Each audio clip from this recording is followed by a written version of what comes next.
Ya, kita lanjut adik-adik, soal nomor 16. Pada peristiwa difraksi gelombang, celah sempit berfungsi sebagai A. Muka gelombang, B. Pengukur gelombang, C. Sumber gelombang, D. Penangkap gelombang, E. Gelombang datang. Nah, pada peristiwa difraksi, celah sempit itu berfungsi sebagai sumber gelombang ya.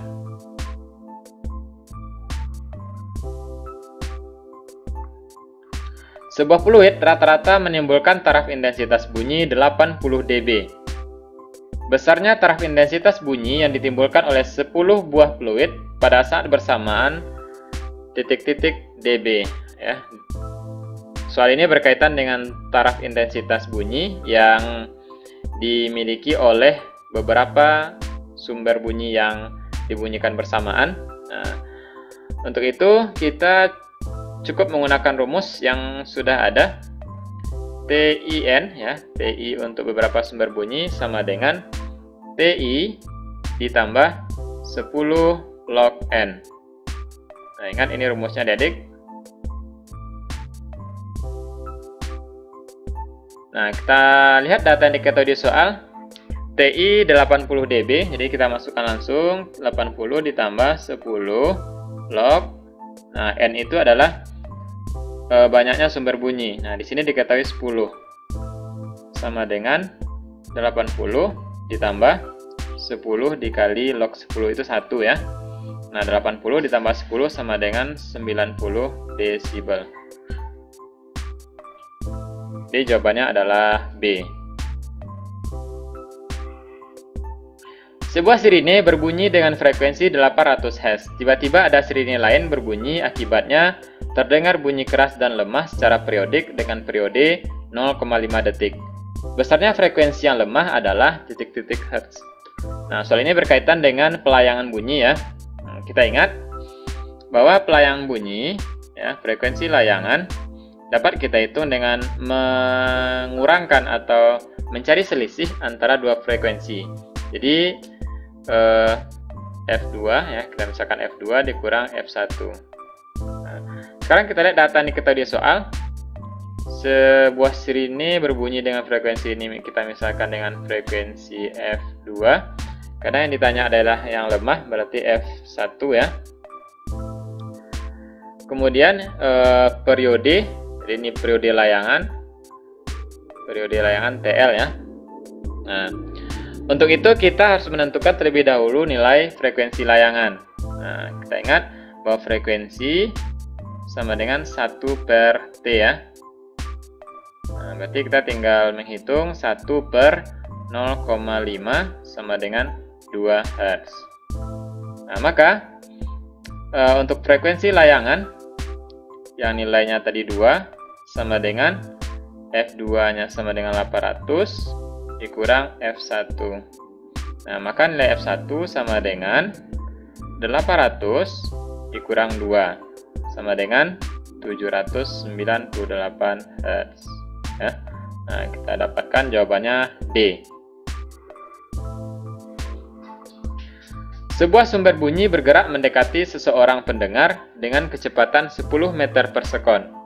Mendengar frekuensi bunyi tersebut 1020 Hz. Pendengar dalam keadaan diam. Bila kecepatan bunyi di udara 340 meter per sekon, besarnya frekuensi sumber bunyi adalah. Nah, soal ini berkaitan dengan efek Doppler ya. Nah, untuk memudahkan adik-adik, silakan tulis dulu rumus untuk efek Doppler ini ya. Frekuensi yang diterima pendengar sama dengan V plus minus VP per V plus minus Vs dikali dengan frekuensi sumber ya. Nah, jadi VP adalah kecepatan pendengar, Vs adalah kecepatan sumber bunyi. Nah, kita lihat data yang diketahui di soal. Sumber bunyi dengan kecepatan, berarti ini adalah kecepatan sumber bunyi Vs ya. Kemudian mendengar ya, seorang pendengar mendengar, berarti ini adalah frekuensi yang diterima pendengar Fp ya. Nah, pendengar dalam keadaan diam, berarti Vp-nya sama dengan 0. Kecepatan bunyi di udara, ini nilai V. Nah, biasanya frekuensi sumber bunyi adalah, berarti yang ditanya adalah Fs. Nah, karena nilai VP sama dengan 0, maka persamaan ini ya tinggal ya, karena VP-nya 0 bisa kita tulis V saja. Nah, kemudian untuk sumber bunyi, karena sumber bunyi mendekati pendengar, maka nilainya negatif ya. Ingat adik-adik, kalau sumber bunyi mendekati pendengar, maka nilainya negatif. Nah, dikali dengan Fs. Nah, sekarang baru kita masukkan nilai yang ada di soal. Frekuensi pendengar 1020 Hz sama dengan 340 per 340 dikurang 10 dikali Fs. Ya, ini bisa kita sederhanakan. Ini kita peroleh 3. Ini habis ya, atau 1. Nah, sehingga 3 sama dengan 1 per 330 dikali Fs. Nah, sehingga kita peroleh nilai frekuensi sumber 3 kali 330 sama dengan 990 Hz. Nah, jadi jawabannya adalah A.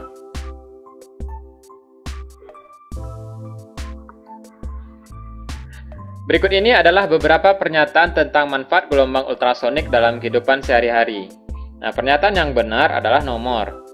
Yang pertama, menentukan kedalaman laut. Benar ya adik-adik? Kemudian kacamata tunanetra. Bukan ya. Mendeteksi kerusakan logam. Ini juga benar. Kemudian mengukur frekuensi juga benar. Nah, maka jawabannya untuk soal ini adalah 1, 3, dan 4.